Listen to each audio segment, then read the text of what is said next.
बिस्मिल्लाहिर्रहमानिर्रहीम अस्सलाम वालेकुम and welcome to my YouTube channel. आज ऑपरेशंस मैनेजमेंट का लेक्चर नंबर 6 है जो कि प्रोजेक्ट मैनेजमेंट है। पिछले 5 लेक्चर्स में मैंने सबसे पहले में आपको उसका कॉन्सेप्ट या इंट्रो समझाया, दूसरे में गुड्स और सर्विसेज का डिफरेंस हमने देखा, तीसरे में इम्पोर्टेंस देखी थी ऑपरेशंस मैनेजमेंट की, चौथे में ऑपरेशंस मैनेजमेंट के डिसीजंस की बात की थी और पांचवा प्रोडक्टिविटी का और उसकी टाइप्स थी, छठा है आज प्रोजेक्ट मैनेजमेंट। इस प्रोजेक्ट मैनेजमेंट में क्या क्या चीज़ें हम करेंगे। सबसे पहले प्रोजेक्ट की डेफिनेशन करवाऊंगा, फिर उसके बाद प्रोजेक्ट मैनेजमेंट क्या होता है, फिर वर्क ब्रेकडाउन स्ट्रक्चर क्या है, फिर एक्टिविटीज़ को किस तरह से रिप्रेजेंट किया जाता है, फिर नेटवर्क किस तरह से ड्रा किया जाता है, एक्टिविटी ऑन एरोज क्या होता है, एक्टिविटी ऑन नोड्स क्या होता है, क्रिटिकल पाथ क्या है, गैंट चार्ट्स क्या है, early start early finish, latest start latest finish, forward pass backward pass और लास्ट में स्लैक। वीडियो थोड़ी सी लेंथी ज़रूर होगी लेकिन एंड तक देखिएगा, ये सारी चीज़ें आपको एक ही वीडियो में मिल जाएंगी। Let's start. सबसे पहले प्रोजेक्ट की डेफिनेशन की बात करते हैं। प्रोजेक्ट एक यूनिक और नॉन रेपिटेटिव एक्टिविटी है जिसका एक डेफिनेट स्टार्ट और एंडिंग टाइम होता है। इसमें अब 4 चीज़ें हैं। सबसे पहली बात है कि एक यूनिक है। यूनिक से मुराद क्या होता है, मैचलेस, यानी कि उस जैसा और कोई काम नहीं होगा। दूसरी बात है नॉन रेपिटेटिव है कि एक ही दफ़ा होनी है, दोबारा नहीं होनी। तीसरी बात है कि उसका कोई ना कोई स्टार्ट टाइम होगा और जो चौथी बात है कि उसका कोई ना कोई एंडिंग टाइम भी होगा। तो इसमें ये 4 चीज़ें हैं प्रोजेक्ट की डेफिनेशन में। अब इसकी अगर मैं आपको एक एग्जांपल दूं, फॉर एग्जांपल आपको टीचर्स प्रोजेक्ट करने के लिए दे देते हैं क्लास में, तो अगर इंडिविजुअली प्रोजेक्ट अगर दिया गया, हर स्टूडेंट ने अलग-अलग अपना सबमिट करवाना है, तो हर स्टूडेंट का वो वेरी करेगा, किसी के साथ मैच नहीं करेगा, इस वजह से उसको कहा जाता है यूनिक है। अब फिर नॉन रेपिटेटिव है कि आपने एक ही दफ़ा करना है क्लास में, ये तो नहीं कि आप बार बार उसी प्रोजेक्ट को बार बार आप करते जाएंगे। तीसरा, उसका कोई ना कोई टीचर आपको स्टार्ट टाइम भी बताएगा और उसकी कोई ना कोई डेडलाइन भी बताएगा, वो एंडिंग टाइम कहलाएगा। तो ये बात होगी। इसी तरह अगर आप आम रूटीन में किसी बिल्डिंग बनाने के लिए आपने किसी ठेकेदार को सपोज कर लें को ठेका दे दिया, तो वो उसको प्रोजेक्ट कंसिडर करेगा उस सारी एक्टिविटी को। अब उसमें वो जो बिल्डिंग उसने बनानी है उस जैसी बिल्डिंग वो कभी भी नहीं बनाता। उस जैसी से मुराद है कि हमेशा से उतनी जगह और उसी तरह का स्टाइल, उसी तरह के सारा लेआउट वो कहीं और वो दोबारा नहीं बनाएगा। तो यूनिक वो इस सेंस में होगी। और नॉन रेपिटेटिव क्या है कि उस घर में उसने वही बिल्डिंग बिल्कुल बनानी है, उसी बिल्डिंग को बार बार गिरा के तो उसने नहीं बनाना, तो वो नॉन रेपिटेटिव हो गया। ठीक है। तीसरा, उसको कोई ना कोई स्टार्ट करने के लिए भी कोई टाइम फ्रेम दिया जाएगा कि भाई अब आपने काम शुरू करना है और फलां तारीख तक आपने उसको ख़त्म करना है। तो ये सारा प्रोजेक्ट कहलाता है कि यूनिक होता है और नॉन रेपिटेटिव होता है। इसमें 2 बातों पर आपने फोकस करना है। फिर इसका कोई ना कोई स्टार्ट टाइम भी होता है और कोई ना कोई एंड टाइम भी होता है। तो कोई भी एफर्ट, कोई भी एंडेवर, कोई भी काविश जिसका कोई ना कोई स्टार्ट और एंडिंग टाइम भी होता है, वो यूनिक भी और नॉन रेपिटेटिव भी, उसको प्रोजेक्ट कहा जाता है। तो यहाँ मैंने एग्जांपल लिख दी, construction of a building that is a definite project which has start and ending time. Next बात कर लेते हैं कि प्रोजेक्ट मैनेजमेंट क्या होता है। तो प्रोजेक्ट मैनेजमेंट सिंपली उसके नाम से जाहिर है कि प्रोजेक्ट को मैनेज करना, यानी कि managing all the activities of A project efficiently and effectively. यानी कि एक तो बर वक्त आपने उन सारी एक्टिविटीज़ को कंप्लीट करना, फिर मिनिमम कॉस्ट से या मिनिमम इनपुट से मैक्सिमम जो है आउटपुट लेके आना। तो that is the meaning of efficiently and effectively. तो ये सारा प्रोजेक्ट मैनेजमेंट कहलाता है कि उसमें जितनी भी एक्टिविटीज़ हैं उन सब को आप एफिशिएंटली और इफेक्टिवली अगर मैनेज कर रहे हैं, कंप्लीट कर रहे हैं, then it would be known as project management. Next है वर्क ब्रेक डाउन स्ट्रक्चर। जैसे उसके नाम से जाहिर है कि आप वर्क को ब्रेक डाउन कर लेते हैं छोटे छोटे हिस्सों में।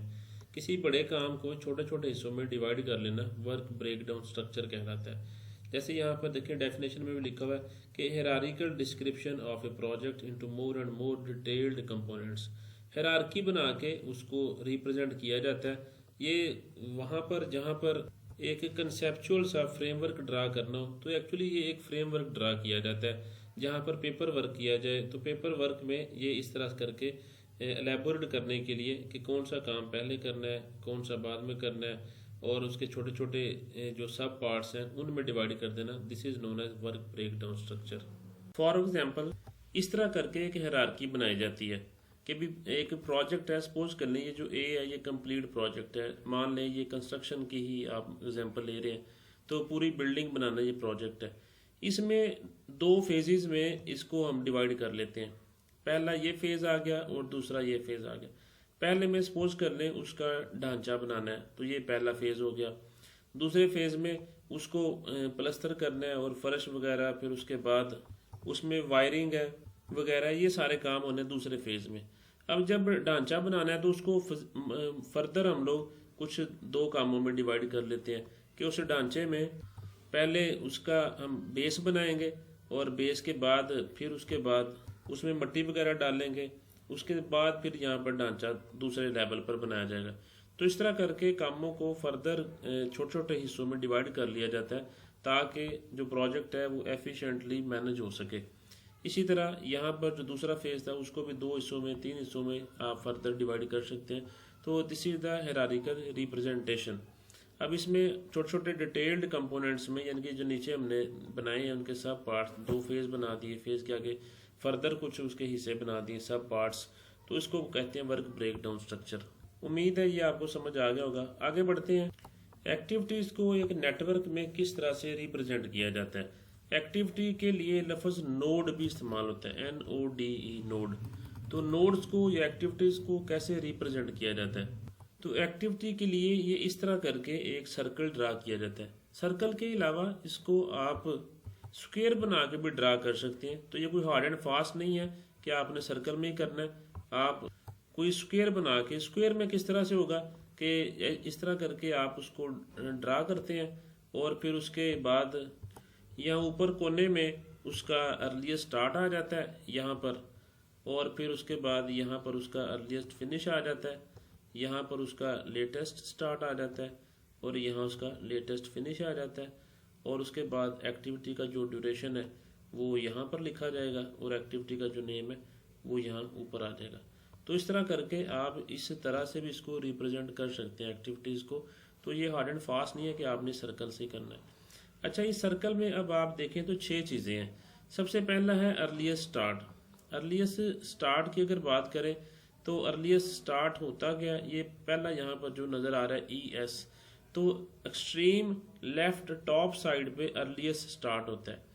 अर्लीस्ट स्टार्ट से मुराद क्या होता है, अर्लीस्ट टाइम है जिसपे कोई एक्टिविटी को आप शुरू कर सकते हैं, यानी कितना पहले आप उसको शुरू कर लें वो उसका अर्लीस्ट स्टार्ट कहलाएगा। फिर अर्लीस्ट फिनिश है। अर्लीस्ट फिनिश का मतलब वो क्या होता है कि वो अर्लीस्ट टाइम जिस पर एक एक्टिविटी को आप फिनिश कर सकते हैं। तो यहाँ पर एक्सट्रीम टॉप राइट साइड पे अर्लीस्ट फिनिश आएगा।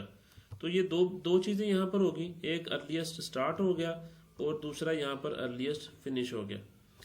अब नीचे आ जाए तो लेटेस्ट स्टार्ट और फिर उसके बाद है लेटेस्ट फिनिश। तो यहाँ पर ये चौथी चीज़ ये है, तीसरी लेटेस्ट स्टार्ट है और चौथी लेटेस्ट फिनिश है। लेटेस्ट स्टार्ट और लेटेस्ट फिनिश क्या होता है कि वो लेटेस्ट टाइम जिस पर आप काम को शुरू कर लें लेकिन जो कंप्लीट डेडलाइन है उस पर आप पहुंच सकें। मसलन एक काम को करने के लिए 10 दिन लगते हैं और आपको पता है कि आपको जो डेडलाइन दी गई है वो 15 दिन की है, तो आप क्या करते हैं उसको छठे दिन से भी अगर शुरू कर लेंगे तो यानी कि आपने उसको 5 दिन ठहर के शुरू किया है, छठे दिन से शुरू किया है और आखिरी 10 दिन में आप कवर कर लेंगे, डेडलाइन तक पहुंच जाएंगे। तो वो लेटेस्ट स्टार्ट है।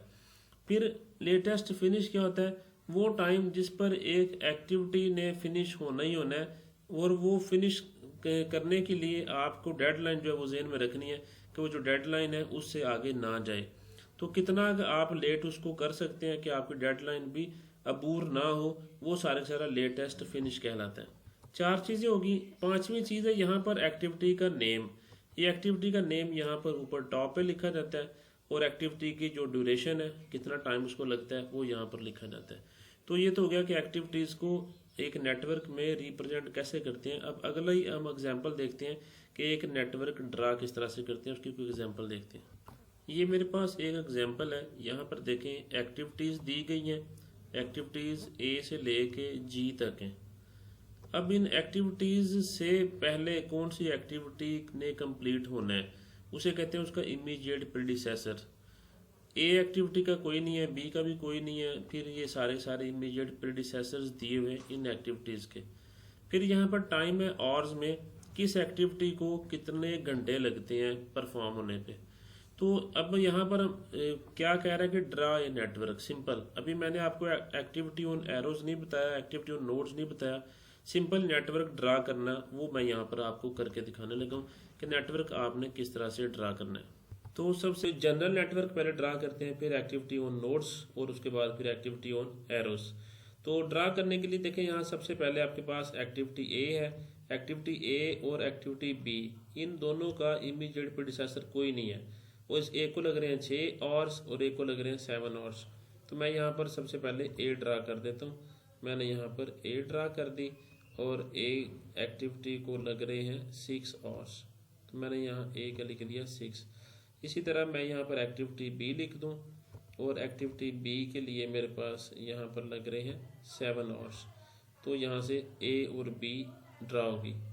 अब देखें सी जो है तब स्टार्ट होगी जब ए ख़त्म होगी, तो सी का इमीडिएट प्रेडिसेसर ए है, तो मैं यहाँ ए के बाद सी को ड्रा कर दूँगा। तो ए के बाद यहाँ पर आ गई सी और सी को लग रहे हैं 5 घंटे, तो मैंने यहाँ पर लिख दिया 5 आवर्स। उसके बाद डी की बात करें, डी का इमीडिएट प्रेडिसेसर है बी और सी और डी को लग रहे हैं 6 घंटे।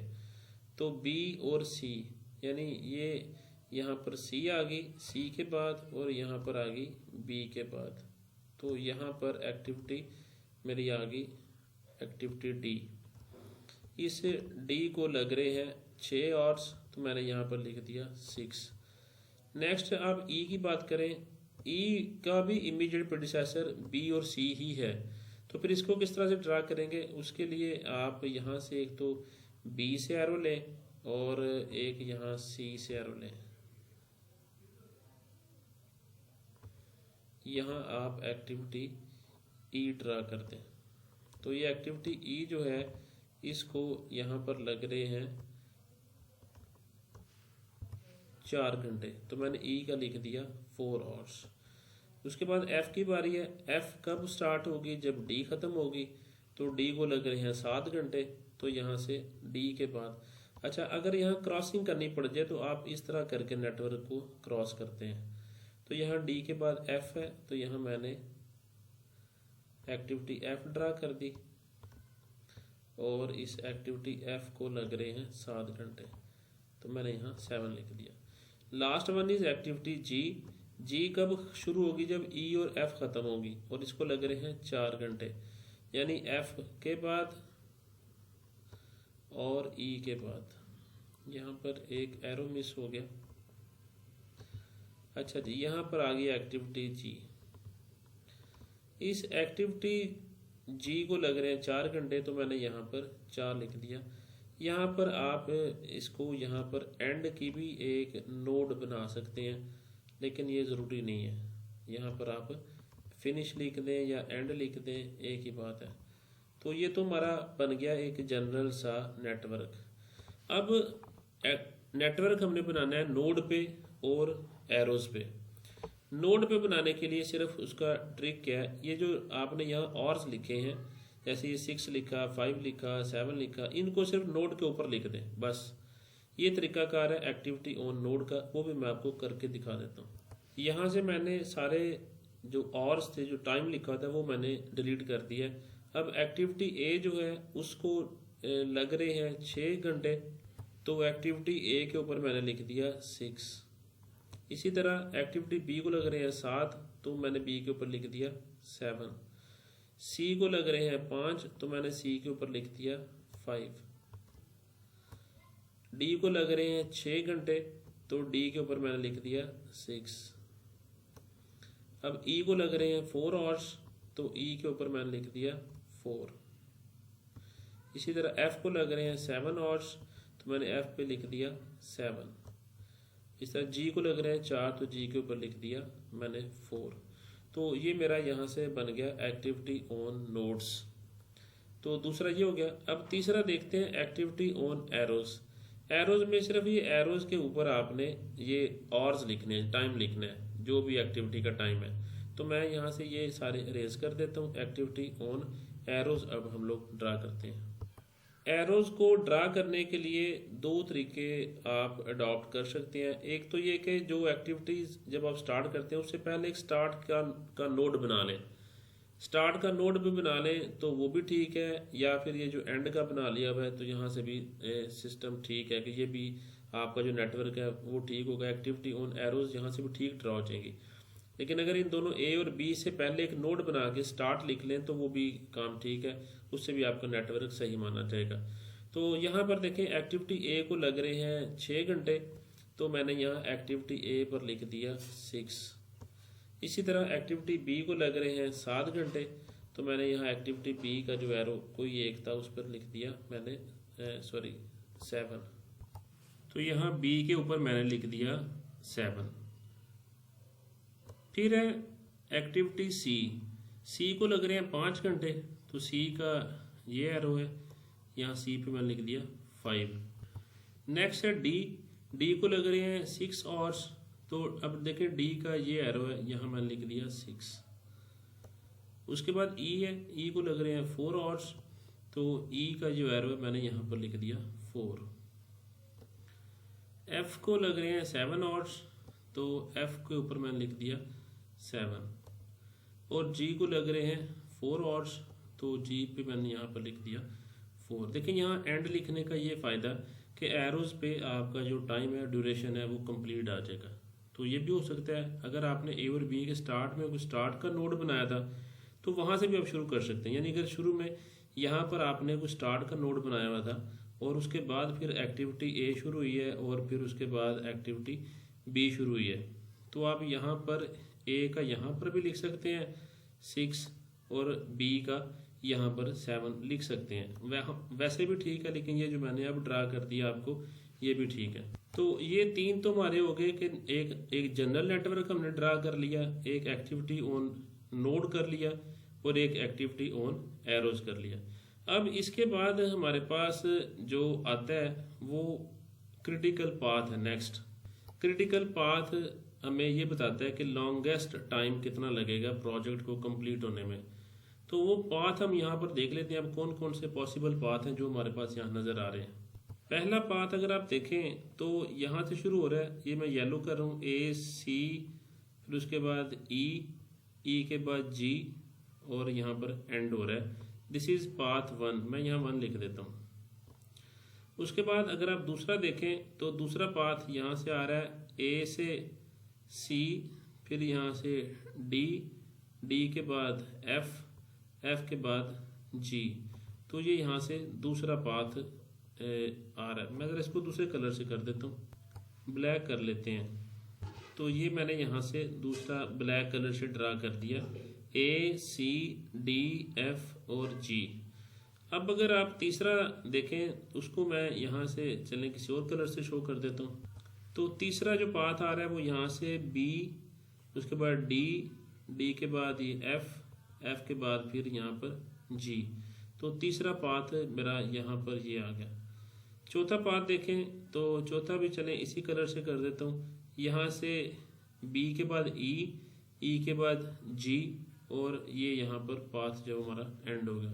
तो यहाँ पर 4 पॉसिबल पाथ्स बन रहे हैं। इनको अगर मैं ड्रा कर लूँ तो वो मैं कैसे करूँगा, यहाँ मैं लिख दूँ पॉसिबल पाथ्स।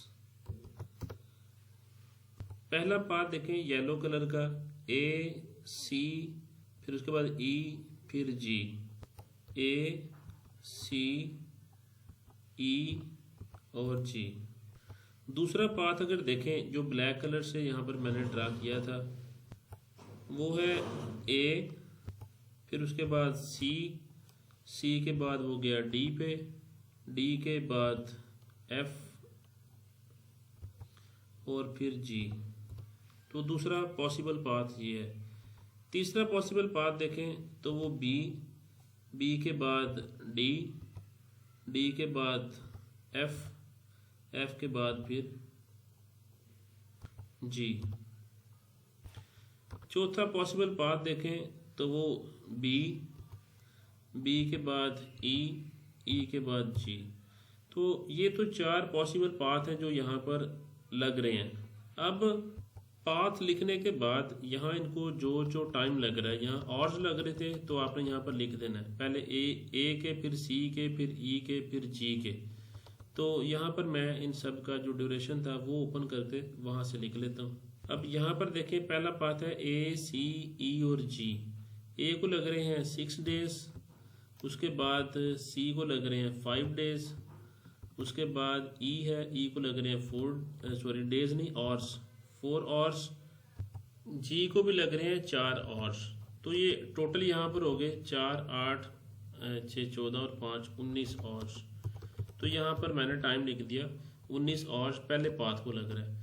दूसरे की बात करें तो ए को लग रहे हैं 6 ऑर्स, और फिर सी है, सी को लग रहे हैं 5 ऑर्स, उसके बाद डी है, डी को भी लग रहे हैं 6 ऑर्स, और एफ है, एफ को लग रहे हैं 7 ऑर्स, और उसके बाद लास्ट पे जी, जी को लग रहे हैं 4 ऑर्स।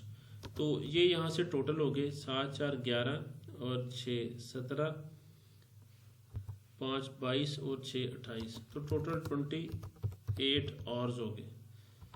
तीसरा जो पॉसिबल पाथ है उसमें जो एक्टिविटीज आ रही हैं, बी को लग रहे हैं 7 ऑर्स, उसके बाद डी है, डी को लग रहे हैं 6 ऑर्स, और उसके बाद एफ को लग रहे हैं 7 ऑर्स, और लास्ट में जी है, जी को लग रहे हैं 4 ऑर्स। तो ये टोटल हो गए 7, 20 और 4, 24 ऑर्स। तो इस पाथ से 24 ऑर्स लग रहे हैं।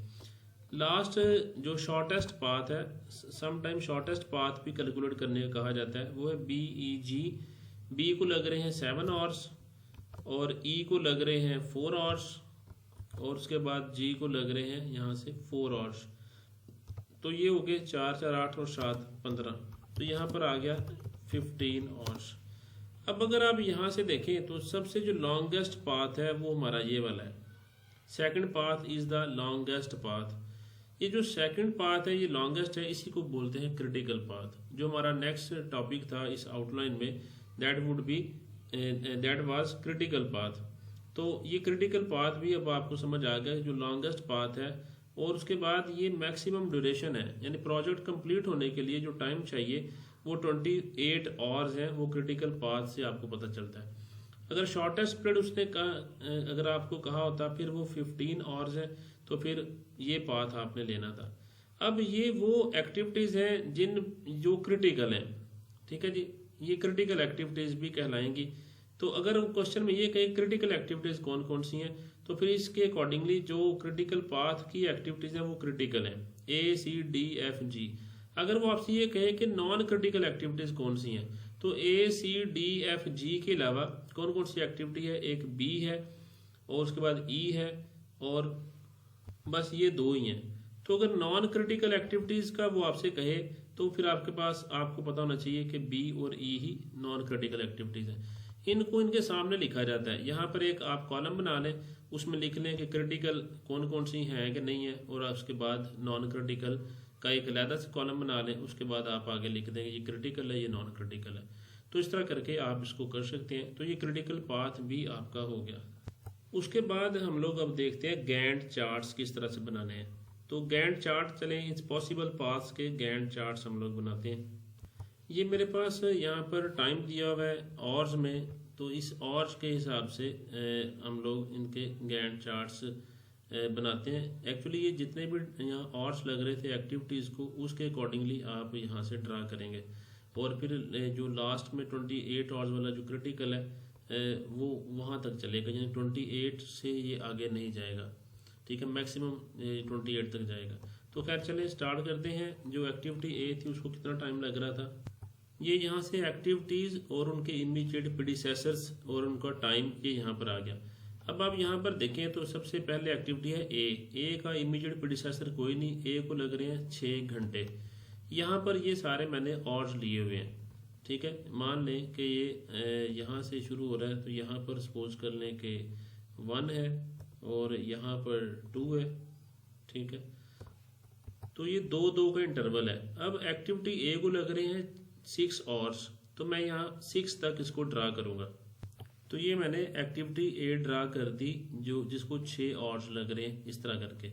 उसके बाद बी देखें, बी को 7 घंटे लग रहे हैं और बी का भी इमीडिएट प्रीडिसेसर कोई नहीं है, यानी बी भी यहाँ से शुरू हो रही है और 7 तक जाएगी। 7 आएगा, ये यहाँ तक तो 8 हो जाएगा, तो यहाँ इसके दरमियान में 7 तक।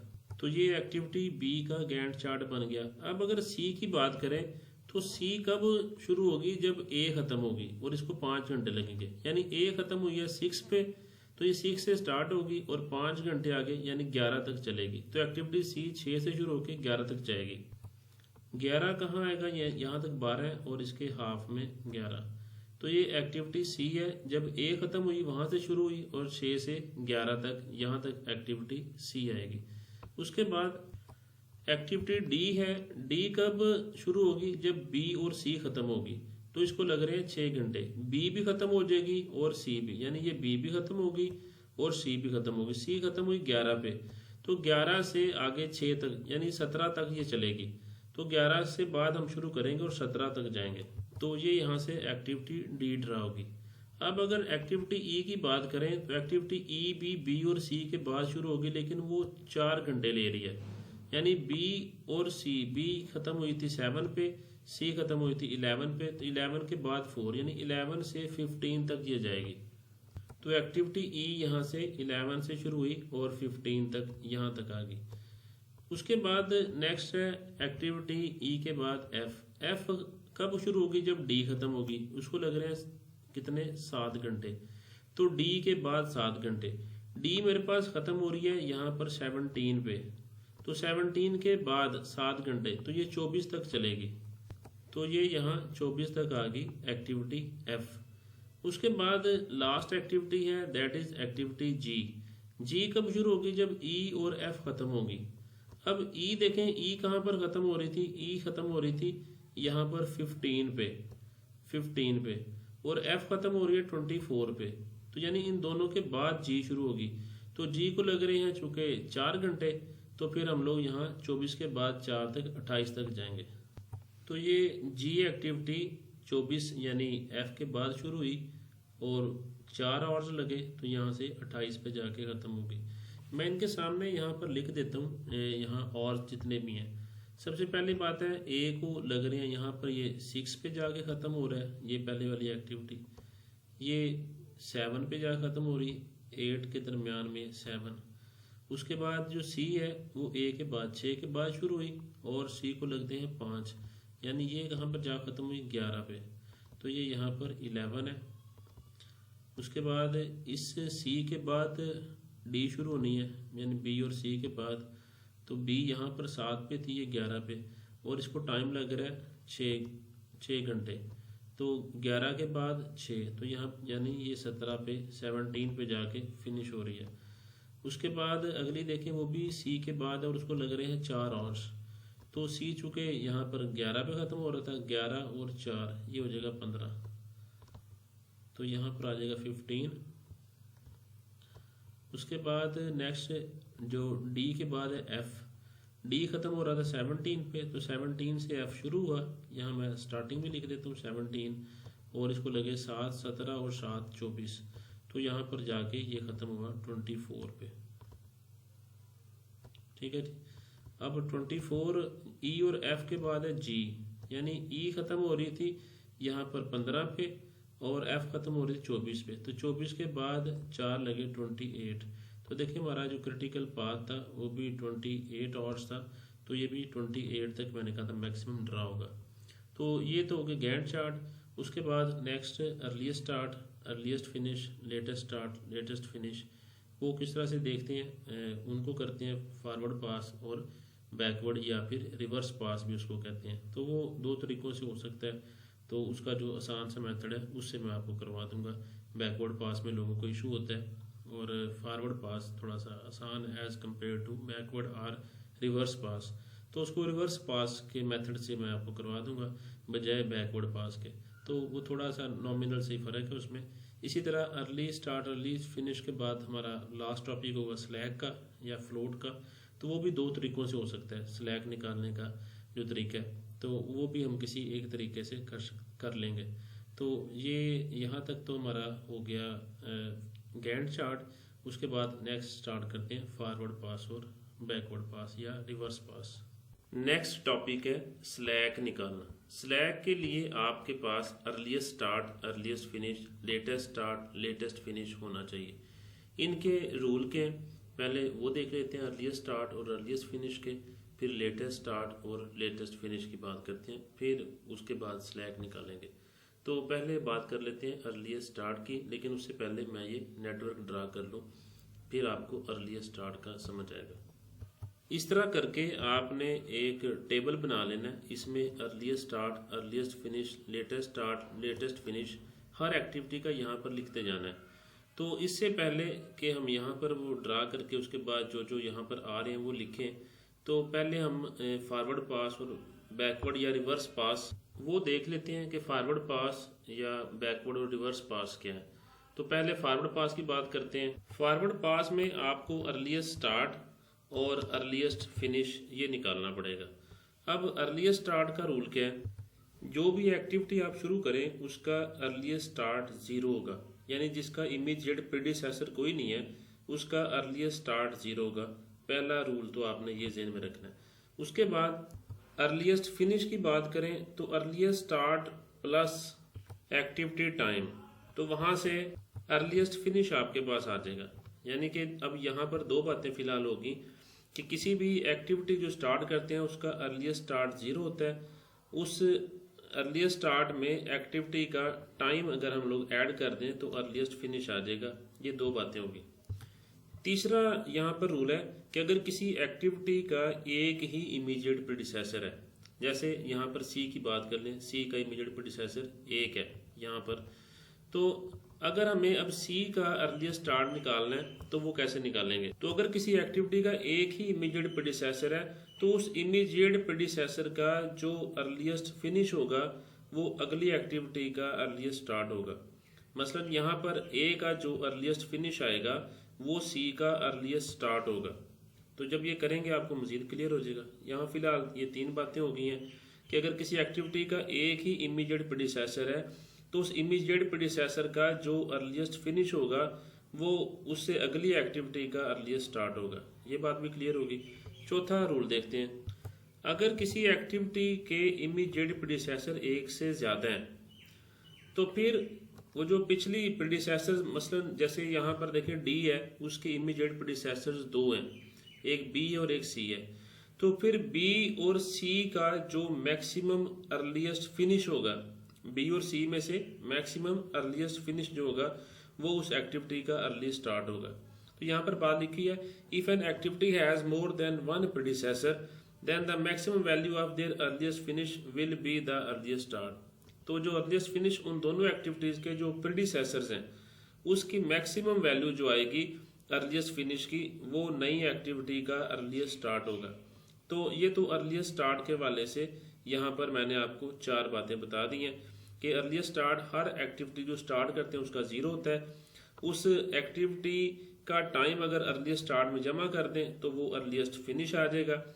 फिर उसके बाद उससे अगली एक्टिविटी की अगर बात करें, उसका अगर इमीडिएट प्रीडिसेसर 1 ही है तो उस इमीडिएट प्रीडिसेसर का जो अर्लीस्ट फिनिश होगा वो उस एक्टिविटी का अर्लीस्ट स्टार्ट कहलाएगा। फिर अगर 1 से ज़्यादा प्रीडिसेसर्स होंगे तो फिर जो प्रीडिसेसर्स का मैक्सिमम वैल्यू होगी अर्लीस्ट फिनिश की वो उस एक्टिविटी का अर्लीस्ट स्टार्ट होगा। तो ये यहाँ तक तो 4 बातें आपको अर्लीस्ट स्टार्ट, अर्लीस्ट फिनिश के वाले से समझ आ गई। अब ये एक्चुअली फॉरवर्ड पास है जिसमें हम अर्लीस्ट स्टार्ट और अर्लीस्ट फिनिश निकालते हैं और स्टार्ट से लेके एंड की तरफ चलते हैं। अब यहाँ पे नेटवर्क ड्रा करते हैं। सबसे पहले एक्टिविटी ए है, उसका इमीडिएट प्रीडिसेसर कोई नहीं है, तो मैं सबसे पहले एक्टिविटी ए ड्रा कर लूँ। बी का भी नहीं है, ए और बी इकट्ठी ड्रा कर लें। ये मैंने एक्टिविटी ए और बी ड्रा कर दी। ए को लग रहे हैं 6 आवर्स और बी को लग रहे हैं 7 आवर्स, तो मैं यहाँ पर 6 और 7 लिख दूँ। तो ये मैंने यहाँ पर 6 और 7 लिख दिया। यहाँ एक्टिविटी का नेम आ गया ए और यहाँ पर एक्टिविटी आ गई बी। चूँकि इनका इमीडिएट प्रीडिसेसर कोई नहीं है तो यहाँ पर इनका जो आवर्स लग रहे हैं, टाइम 6 घंटे एक को और 7 घंटे एक को, ये दोनों मैंने लिख दी। इसके बाद देखें ए जब कंप्लीट होगी तो फिर सी स्टार्ट होगी, यानी ए का जो इमीडिएट प्रीडिसेसर है वो सी है। तो मैं यहाँ से ए के बाद सी ड्रा करता हूँ। तो यहाँ से मैंने ए के बाद एक एरो मैंने लगा दिया कि यहाँ पर अब एक्टिविटी सी स्टार्ट होगी और सी को लग रहे हैं 5 घंटे, तो मैंने यहाँ पर 5 लिख दिया। एक्टिविटी सी का 5 घंटे हैं तो मैंने यहाँ पर लिख दिया। उसके बाद अगर देखें बी और सी ये दो इमीडिएट प्रीडिसेसर्स हैं, डी के भी हैं और ई के भी हैं, तो मैं डी और ई को इकट्ठा ड्रा करता हूँ बारी बारी। पहले डी कर लें बी और सी के बाद, तो बी और सी के बाद मैं पहले क्या करूँगा, डी ड्रा करूँगा। ये बी और ये फिर सी, बी और सी के बाद यहाँ पर डी आ जाएगी। डी को लग रहे हैं यहाँ से 6 घंटे, तो मैंने यहाँ से डी के लिख दिए 6 आवर्स। तो यहाँ से ए बी सी डी आपके पास यहाँ से ड्रा होगी। अब ई का इमीडिएट प्रीडिसेसर भी बी और सी ही है, यहाँ पर आप देखें ई का भी बी और सी है, यानी बी और सी के बाद ही ड्रा होगी। तो एक तो यहाँ से एरो आपने ले लेना है बी के बाद। अब यहाँ से अगर तो आपका नेटवर्क क्रॉस हो रहा हो, तो मैंने पहले आपको पीछे भी बताया कि आप इस तरह करके उसको शो करवा देते हैं, बाईपास जिसे कहते हैं, बाईपास यहाँ आपने बना लेना है। तो एक तो यहाँ पर बी के बाद और दूसरा सी के बाद, तो यहाँ पर मेरी जो एक्टिविटी ई है वो यहाँ पर आ जाएगी और ई को लग रहे हैं 4 घंटे, तो मैंने यहाँ पर 4 लिख दिया। तो ये एक्टिविटी यहाँ पर ई आ गई। अब उसके बाद एक्टिविटी एफ देखें, एक्टिविटी एफ का इमीडिएट प्रीडिसेसर है डी और डी को लग रहे हैं 7 घंटे, यानी डी के बाद, यहाँ डी के बाद एक्टिविटी मेरे पास आएगी एफ और एफ को लग रहे हैं 7 आवर्स, तो मैंने यहाँ पर लिख दिया 7। अब उसके बाद लास्ट रह गई है जी। जी का इमीडिएट प्रीडिसेसर है ई और एफ, तो यहाँ से मैंने ई और एफ के बाद, यानी ये यहाँ पर ई है और ये एफ है, इन दोनों के बाद यहाँ से मैं एक एरो ले लूँ और एक एरो मैं यहाँ एफ से ले लूँ। यहाँ पर एक्टिविटी जी आएगी जिसको कितने टाइम लग रहे हैं, 4 घंटे, तो ये मैंने यहाँ पर जी ड्रा कर दी जिसको 4 घंटे लग रहे हैं। अब हम अर्ली स्टार्ट और अर्लीस्ट फिनिश अपना एज पर रूल, जो मैंने पहले आपको बात बताई कि कोई भी एक्टिविटी जिसको आप शुरू करें और उसका कोई भी इमीडिएट प्रीडिसेसर ना हो, तो उसका अर्लीस्ट स्टार्ट 0 होगा। शुरू में मैंने आपको बता दिया था कि अर्लीस्ट स्टार्ट हम लिखते कहाँ पर है, अर्लीस्ट फिनिश कहाँ पर लिखे जाते हैं। टॉप लेफ्ट कॉर्नर पे अर्लीस्ट स्टार्ट आता है और राइट टॉप कॉर्नर पे अर्लीस्ट फिनिश आता है। फिलहाल मैं अभी आपको फॉरवर्ड पास में ये दो करवाने लगा हूँ, अर्लीस्ट स्टार्ट और अर्लीस्ट फिनिश। तो चले वो लिख लेते हैं बारी बारी। सबसे पहले देखिए एक्टिविटी ए है, इसका जो अर्लीस्ट स्टार्ट है वो जारी बात है कि 0 होगा, चूँकि इसका कोई इमीडिएट प्रीडिसेसर नहीं है। अब 0 में आप 6 प्लस करें, 0 + 6, तो यहाँ पर इसका अर्लीस्ट फिनिश आ जाएगा, दैट वुड आल्सो बी 6। तो मैं यहाँ पर उसका अर्लीस्ट फिनिश लिख दूं, दैट इज 6। इसी तरह बी की बात कर लें, बी का भी इमीडिएट प्रीडिसेसर कोई नहीं है, तो इसका भी अर्लीस्ट स्टार्ट आ जाएगा 0 और 0 + 7 करेंगे तो यहाँ से आपको इसका अर्लीस्ट फिनिश मिल गया बी का, जो कि 7। अब अगली बात है कि सी, जो सी है इसका इमीडिएट प्रीडिसेसर है ए, ठीक है, यानी ए का जो अर्लीस्ट फिनिश है वो इसका अर्लीस्ट स्टार्ट हो जाएगा सी का। तो वहां पर 6 था, तो सी का जो अर्लीस्ट स्टार्ट है वो 6 आ जाएगा। ये मैंने लिख दिया 6 + 5, तो यहाँ पर आ जाएगा 11।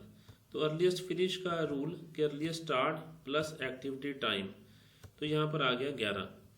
अब आप डी की बात करें, डी का इमीडिएट प्रीडिसेसर है बी और सी, बी और सी। अब बी का जो अर्लीस्ट फिनिश है वो है 7, जबकि सी का अर्लीस्ट फिनिश है 11। मैंने कहा था कि मैक्सिमम लेना है, अगर किसी एक्टिविटी की एक से ज़्यादा इमीडिएट प्रीडिसेसर है या 2 से ज़्यादा है, तो इनका जो मैक्सिमम अर्लीस्ट फिनिश होगा वो उस एक्टिविटी का अर्लीस्ट स्टार्ट होगा। तो डी का जो अर्लीस्ट स्टार्ट आ जाएगा तो वो 7 और 11 में से यहाँ पर क्या आ जाएगा, 11। तो ये आपका यहाँ से अर्लीस्ट स्टार्ट डी का हो जाएगा। 11 और 6 17, तो यहाँ से 17 जो है वो इसका अर्लीस्ट फिनिश हो जाएगा। तो ये तो बात समझ आ गई कि यहाँ तक डी की। अगर ई की बात करें तो ई में भी का इमीडिएट प्रीडिसेसर बी और सी ही है, तो यानी कि बी और सी, बी का अर्लीस्ट फिनिश था 7, सी का 11, तो फिर ई का जो अर्लीस्ट स्टार्ट होगा वो भी इनका मैक्सिमम है, मैक्सिमम 11 है, तो यहाँ से अर्लीस्ट जो स्टार्ट है ई का वो भी 11 होगा। 11 और 4 15, तो अर्लीस्ट फिनिश आ जाएगा 15। तो ये तो बात होगी कि आपने अर्लीस्ट स्टार्ट और अर्लीस्ट फिनिश किस तरह से निकालना है। ई के बाद आगे एफ की बारी है। एफ का इमीडिएट प्रेडिसेसर एक ही है और वो है डी। तो मैं यहाँ पर एफ का जो इमीडिएट प्रेडिसेसर डी था, तो डी की अगर बात करें, डी का अर्लीस्ट फिनिश था 17, तो फिर 17 इसका बन जाएगा अर्लीस्ट स्टार्ट। अब आगे चलें तो 17 + 7 तो 24। तो एफ का जो इमीडिएट प्रेडिसेसर है वो डी था। डी का जो अर्लीस्ट फिनिश 17 था, 17 और 7 घंटे लग रहे थे, तो इसका अर्लीस्ट फिनिश आ जाएगा 24। अब जी की बात करें तो जी के दो इमीडिएट प्रेडिसेसर हैं, एक ई है ये वाला और एक एफ है ये वाला। अब इन दोनों का एक का अर्लीस्ट फिनिश 15 ई का और इसका अर्लीस्ट फिनिश है 24। अब मैक्सिमम 24 है, तो इस वजह से हम लोग क्या करेंगे, 24 को जी का अर्लीस्ट स्टार्ट बना देंगे। तो यहाँ से मैक्सिमम 24 था, तो मैंने यहाँ से 24 लिया और इस तरह करके मैंने इसको यहाँ पर लिख दिया। 24 और +4 दैट इज़ 28। तो यहाँ से मैंने 28 इसका अर्लीस्ट फिनिश लिख दिया। तो ये मेरा फॉरवर्ड पास बन गया। इनकी वैल्यूज़ मैं यहाँ पर लिख लेता हूँ, अर्लीस्ट फिनिश की और अर्लीस्ट स्टार्ट की। यहाँ पर देखें एक्टिविटी ए जो है, एक्टिविटी ए का अर्लीस्ट स्टार्ट 0 है, अर्लीस्ट फिनिश उसका 6 है। इसी तरह एक्टिविटी बी की बात करें तो इसका अर्लीस्ट स्टार्ट 0 है और इसका अर्लीस्ट फिनिश 7 है। एक्टिविटी सी की बात करें, सी का जो अर्लीस्ट स्टार्ट है वो 6 है और जबकि उसका जो अर्लीस्ट फिनिश है वो 11 है।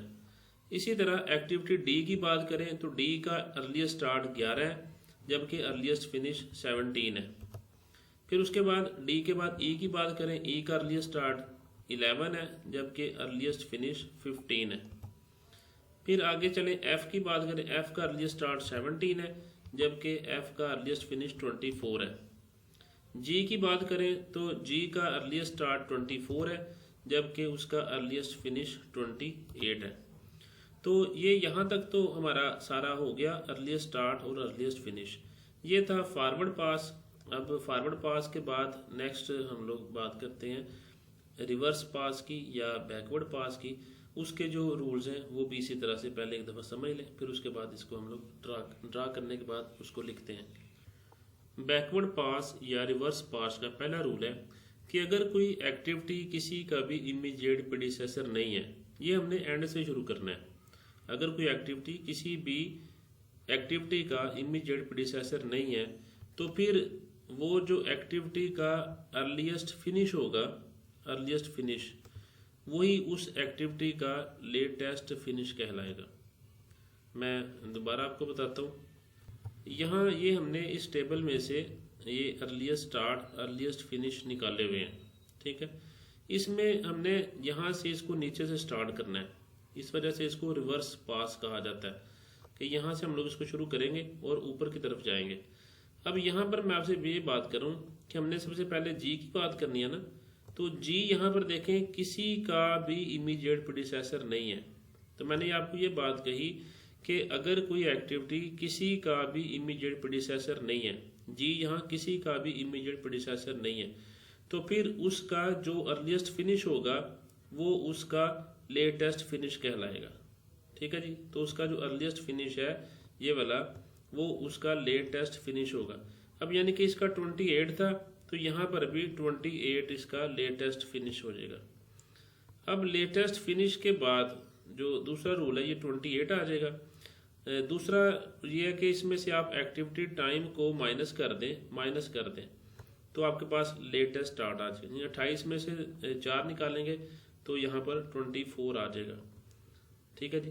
तो ये दो पहले रूल हैं, फिलहाल तो यहाँ तक रहें कि ये बात मैं वहाँ लिखी है कि अगर कोई एक्टिविटी जो है वो किसी का भी इमीडिएट प्रेडिसेसर नहीं है, यानी जी जो है वो किसी का इमीडिएट प्रेडिसेसर नहीं है, तो फिर जो जी का अर्लीस्ट फिनिश होगा वही इसका लेटेस्ट फिनिश होगा।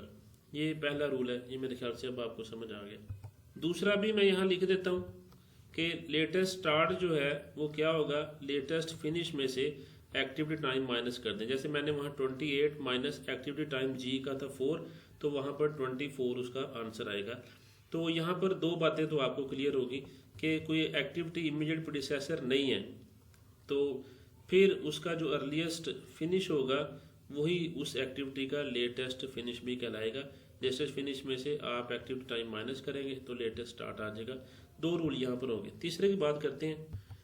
तीसरा रूल है कि अगर कोई एक्टिविटी इमीडिएट प्रीडिसेसर है सिर्फ एक एक्टिविटी का, तो फिर जो उसका लेटेस्ट फिनिश है वो कैसे कैलकुलेट होगा।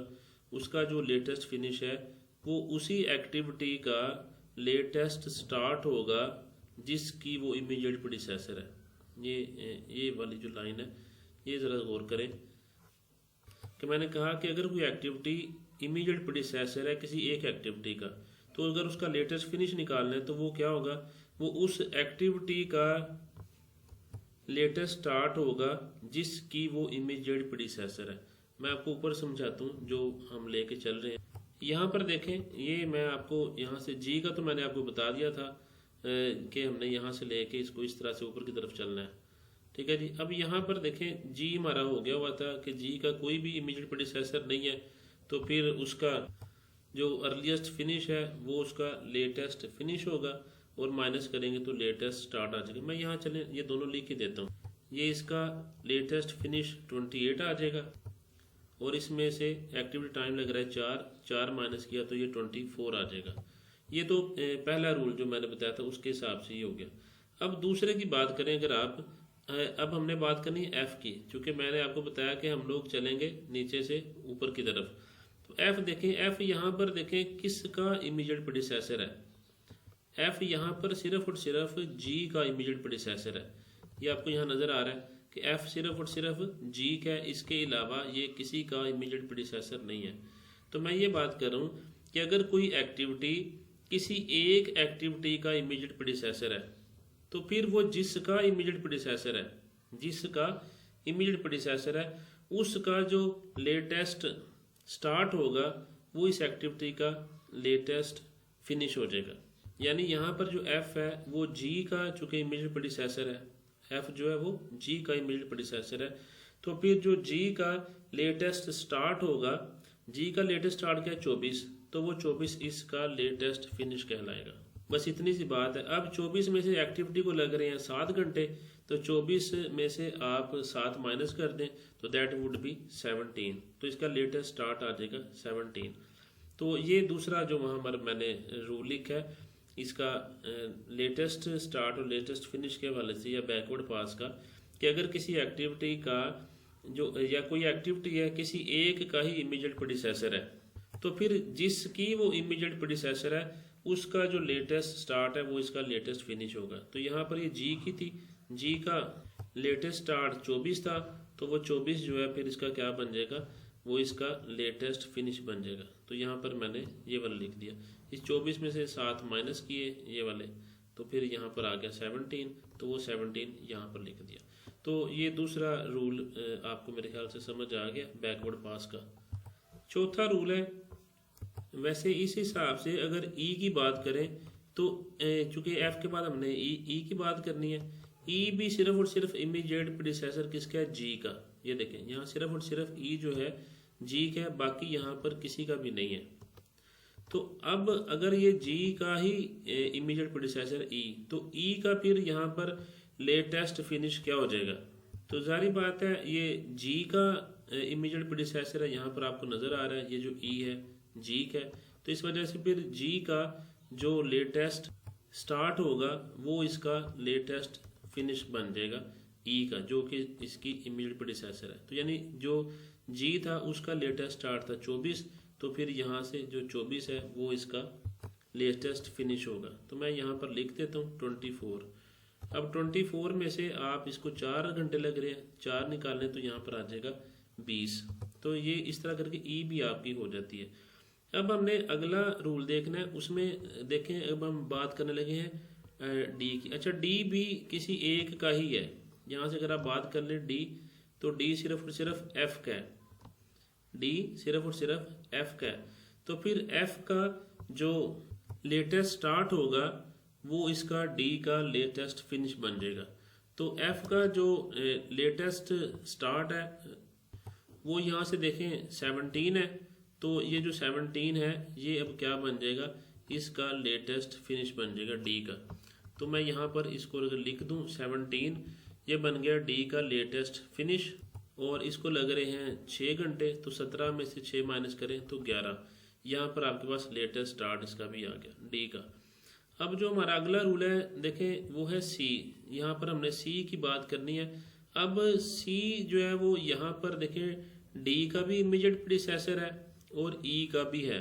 हमारा आखिरी जो रूल है वो बैकवर्ड पास में वो ये रह गया कि अगर कोई एक्टिविटी 2 का इमीडिएट प्रीसेसर है, जैसे आपको यहाँ नज़र आ रहा है ये डी का भी सी है और ई का भी इमीडिएट प्रीसेसर सी है, तो फिर आपने इसको किस तरह से इंटरटेन करना है, बस ये रूल हमारा आखिरी रह गया। तो उसके लिए आपने क्या करना है, उन दोनों की जो मिनिमम वैल्यू होगी वो आपने लेनी है। मिनिमम वैल्यू किस चीज़ की, लेटेस्ट स्टार्ट की, यानी लेटेस्ट स्टार्ट की जो मिनिमम वैल्यू है वो आपने उसका लेटेस्ट फिनिश काउंट करना है। जैसे यहाँ पर हमारी एग्जांपल थी, इसमें देखें कि जो सी है वो जैसे अभी मैंने बताया डी का भी इमीडिएट प्रीडिसेसर है और ई का भी है। अब डी की अगर हम लेटेस्ट स्टार्ट की बात करें तो डी का जो लेटेस्ट स्टार्ट था वो है 11, ऐसे ही है। और अगर ई की बात करें, ई इसके बिल्कुल नीचे है, तो ई का जो लेटेस्ट स्टार्ट है वो है 20। तो एक 20 है एक 11 है, तो मिनिमम वैल्यू क्या है 11। तो फिर सी का जो लेटेस्ट फिनिश है वो आ जाएगी मिनिमम वैल्यू 11। 11 में से 5 माइनस करेंगे तो यहाँ पर आ जाएगा 6। तो ये आखिरी रूल था जो बैकवर्ड पास का मैंने आपको समझाया। उसके बाद भी अगर आप इसको यहाँ से आगे देखें, सी हमारा यहाँ तक हो गया वह, यानी पहले मैंने जी करवा दिया, फिर उसके बाद एफ, फिर ई, फिर डी, फिर सी तक हो गया। अब बी की बात करें, बी भी 2 का इमीडिएट प्रीडिसेसर है, डी का और ई का। यहाँ पर देखें बी जो है वो इमीडिएट प्रीडिसेसर है किस किस का, एक डी का और दूसरा ई का। तो यानी कि अब डी और ई का जो लेटेस्ट स्टार्ट होगा वो बी का अर्लीस्ट फिनिश कहलाएगा। तो अब अगर आप देखें तो यहाँ पर जो डी और ई है इनका लेटेस्ट स्टार्ट है, एक का 11 है और एक का 20 है, तो फिर मिनिमम 11 है, तो यहाँ पर जो इसका लेटेस्ट फिनिश है वो 11 आ जाएगा बी। तो मैं यहाँ पर 11 लिख देता हूँ। 11, अब इसको लग रहे हैं 7 घंटे, तो 11 माइनस 7 दैट इज 4। तो बी का जो लेटेस्ट स्टार्ट है दैट वुड बी द 4। अब रह गया ए की अगर बात करें तो ए सिर्फ और सिर्फ इसका सी का इमीडिएट प्रीडिसेसर है बस। तो अगर कोई एक का ही है तो फिर उसका जो लेटेस्ट स्टार्ट होगा वो उसका अर्लीस्ट फिनिश होगा। ए जो है चूंकि ए जो है वो सी का है, तो सी का जो लेटेस्ट स्टार्ट था वो था 6। तो इस वजह से मैं यहाँ पर इसका जो लेटेस्ट फिनिश है वो यहाँ से इसको लिख दूंगा। अब जो 6 है मैंने यहाँ पर लिख दिया। अब 6 और आवर्स भी 6 लग रहे हैं, 6 माइनस 6 0। तो यहाँ इस तरह करके लेटेस्ट स्टार्ट लेटेस्ट फिनिश आ जाएगा। इनको मैं एक्टिविटीज़ पे आपको अब ड्रा करवाता हूँ इसी हिसाब से। ये हमने अर्लीस्ट स्टार्ट अर्लीस्ट फिनिश यहाँ ड्रा किया था। अब उसके बाद हमने यहाँ से रिवर्स जाना है, यानी ये जी से ऊपर की तरफ हम लोग मूव करेंगे। तो अब ये जी से ऊपर की तरफ जब मूव करेंगे, यानी सबसे पहले एक्टिविटी जी की बात करेंगे, तो आपने यहाँ से देख लेना जी किसी का इमीडिएट प्रीडिसेसर है नहीं है। तो जब जी किसी का इमीडिएट प्रीडिसेसर नहीं है तो फिर जो जी का जो अर्लीस्ट फिनिश आया था वो इसका लेटेस्ट फिनिश कहलाएगा, यानी कि ये 28 ही होगा। अब 28 में से 4 माइनस करेंगे तो यहाँ पर आ जाएगा 24। तो ये आपने यहाँ पर इस तरह से करके लिख लेना है, दैट इज 24। अब उसके बाद ये जी हमारा हो गया, साथ साथ इसको टिक करते जाएं कि जो जो आपने कर लिए। अब एफ की बारी है। एफ सिर्फ और सिर्फ देखें, ये एफ सिर्फ और सिर्फ यहाँ से जी का इमीडिएट प्रीडिसेसर है। तो फिर उसी हिसाब से एफ की अगर बात करें तो जी का जो लेटेस्ट स्टार्ट होगा, ये जी का लेटेस्ट स्टार्ट है, वो इसका बन जाएगा लेटेस्ट फिनिश। तो यहाँ पर 24 इसका लेटेस्ट स्टार्ट था, तो वो इसका बन गया 24 इसका लेटेस्ट फिनिश। अब 24 माइनस 7 करेंगे तो दैट वुड बी द 17। तो यहाँ पर आपके आ जाएगा 17। तो ये तो यहाँ से एफ भी आपका हो गया, बारी बारी इसको टिक करते जाएं। आगे ई की बात करें, ई किसका है? ई भी सिर्फ और सिर्फ जी का इमीडिएट प्रेडिसेसर है बस। तो फिर जी का जो लेटेस्ट स्टार्ट होगा वही सारी बात है ई का भी लेटेस्ट फिनिश होगा। मैं यहाँ से इसका ज़रा कलर चेंज कर लेता हूँ। जी का ये लेटेस्ट स्टार्ट था तो वो ई का क्या बन जाएगा? लेटेस्ट यहाँ से फिनिश बन जाएगा। तो मैं यहाँ पर इसका लेटेस्ट फिनिश लिख दूँ, दैट इज़ 24। तो ये 24 आ गया। 24 माइनस 4 करेंगे तो यहाँ पर इसका लेटेस्ट स्टार्ट आ गया 20। तो यहाँ तक मेरे ख्याल से आपको समझ आ रही है। उसके बाद ई के बाद बारी आती है डी की। अब डी जो है वो एफ का इमीडिएट प्रेडिसेसर है, यहाँ से आपको नज़र आ रहा है सिर्फ और सिर्फ एफ का। तो एफ का ये जो लेटेस्ट स्टार्ट था वो इसका फिर यहाँ से बन जाएगा लेटेस्ट फिनिश। तो मैं यहाँ पर लिख दूँ 17 डी का। 17 माइनस 6 किया, 17 माइनस 6 दैट वुड बी 11। तो यहाँ मैंने 11 लिख दिया। अब डी भी हो गया। अब सी की बात कर लें। सी जो है इमीडिएट प्रेडिसेसर है यहाँ पर दो एक्टिविटीज़ का, यानी एक डी का और एक ई का। तो फिर डी और ई, डी मेरे पास यहाँ पर इसका जो अर्लीस्ट लेटेस्ट स्टार्ट है वो 11 है, ये वाला। और जबकि ई की बात करें तो उसका जो लेटेस्ट स्टार्ट है वो है 20। तो फिर यहाँ से हमने मिनिमम वैल्यू लेनी है। तो अब सी की अगर बात करूँ तो डी का चूँकि 11 मिनिमम है तो वो इसका बन जाएगा जाके लेटेस्ट फिनिश। तो यहाँ पर इस तरह करके सी का जो लेटेस्ट फिनिश है वो 11 है। 11 माइनस 5 करेंगे तो यहाँ पर आ जाएगा 6। तो ये तो बात होगी कि आपने सी का अर्लीस्ट स्टार्ट अर्लीस्ट फिनिश निकाल लिया। अब सी के बाद बारी आती है बी की। अब बी के भी सेम वही, बी भी उन्हीं का इमीडिएट प्रेडिसेसर है, डी का भी है और ई का भी है। तो इस वजह से डी और ई का यहाँ पर 20 और 11 ही आएगा। तो वो 11 इसका भी लेटेस्ट फिनिश बन जाएगा। तो मैं यहाँ पर लिख दूँ 11। तो यहाँ से 11 माइनस 7 किया तो यहाँ से आ जाएगा आपके पास इसका लेटेस्ट स्टार्ट 4। अब अगर आखिरी एक्टिविटी रहेगी ए का इमीडिएट प्रेडिसेसर ए किसका है? सी का सिर्फ और सिर्फ। तो यानी सी का यहाँ पर सी का जो लेटेस्ट स्टार्ट था वो ए का बन जाएगा लेटेस्ट फिनिश। तो 6 यहाँ पर आ जाएगा 6। तो 6 माइनस 6 करेंगे तो दैट वुड बी 0। तो यहाँ से इस तरह करके आप इसका बैकवर्ड पास बनाएंगे। अब ये मैंने यहाँ पर भी ये सारे के सारे लिख दिए हुए हैं, ठीक है। अर्ली स्टार्ट अर्ली ये साथ साथ जब समझाया तो उस वक्त भी लिख दिए। वैसे आप ये ड्रा करने के बाद लिखा करें, बेहतर ये है। अब स्लैक आपने किस तरह से निकालना होता है? स्लैक दो तरह से निकाला जा सकता है। या तो आप लेटेस्ट फिनिश से अर्लीस्ट फिनिश को माइनस कर दें, एक ये तरीका हो सकता है। या फिर जो दूसरा है उसमें आप जो लेटेस्ट स्टार्ट है उसमें से अर्लीस्ट स्टार्ट को माइनस कर लें। तो इस तरह करके आप यहाँ से स्लैक निकाल सकते हैं। तो मैं यहाँ से कैलकुलेट करता हूँ। ये पहले तरीके से लेटेस्ट फिनिश में से अर्लीस्ट फिनिश माइनस करें, 6 माइनस 6 0 आ गया। फिर उसके बाद यहाँ से 11 माइनस 7 करेंगे तो 4 आ जाएगा। उसके बाद 11 माइनस 11 किया 0। फिर 17 माइनस 17 0। 24 माइनस 15 तो ये आ जाएगा 9 आ जाएगा। फिर 24 माइनस 24 0। फिर उसके बाद 28 माइनस 28 0। तो यहाँ पर देखें अगला आपका कॉलम है कि क्रिटिकल है कि नहीं है। जहाँ पर स्लैक 0 आ जाए वो क्रिटिकल है। आप यहाँ यस लिखें, यहाँ नो लिख दें। यहाँ पर यस, फिर यस, फिर नो, फिर यस, फिर यस। अब इसका मतलब क्या है? इसका मतलब है ये क्रिटिकल पाथ पे फॉल करती हैं। अब यहाँ पर जो मेरे पास क्रिटिकल पाथ बन रहा है, अगर आप थोड़ा सा यहाँ पर गौर करें तो वो क्या बन गया? पहली बात है ए, फिर सी यानी ए, फिर सी, फिर डी, उसके बाद ई नहीं है, एफ, और फिर आखिर में जी। ए सी डी एफ जी। अब मैं आपको पीछे जाके दिखाता हूँ जो क्रिटिकल पाथ हमने निकाला ACDFG, इसको जरा ध्यान में रखिएगा ACDFG। तो अब मैं आपको जाके वो क्रिटिकल पाथ दिखाता हूँ, क्या वो यही था? तो ये यहाँ पर देखें आपके पास क्रिटिकल पाथ जो आया था ACDFG, तो ये वही है बिल्कुल। तो वहाँ से आपका जो क्वेश्चन है वो टैली भी हो जाता है कि आपका जो क्रिटिकल पाथ है क्या वो सारी क्रिटिकल एक्टिविटीज़ उस पर आ रही हैं या नहीं आ रही, फॉल कर रही हैं कि नहीं। तो ये प्रोजेक्ट मैनेजमेंट के लिहाज से जो जो कुछ इसमें पॉसिबल करवाने वाला था वो मैंने आपको सारा करवा दिया।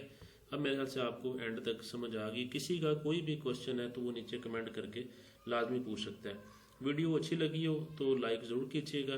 तो बाकी इसके अलावा भी आपका कोई क्वेश्चन है तो आप टू बी वेरी फ्रैंक खुल के यहाँ से पूछ सकते हैं। वीडियो लेंथी ज़रूर है लेकिन इसमें एक एक चीज़ मैंने कोशिश की है कि समझ आ जाए। मुमकिन है इंसान है कोई गलती भी हो सकती है, तो उसमें लाजमी पिन पॉइंट कीजिएगा। अपनी तरफ से मैंने 100% करने की कोशिश की है।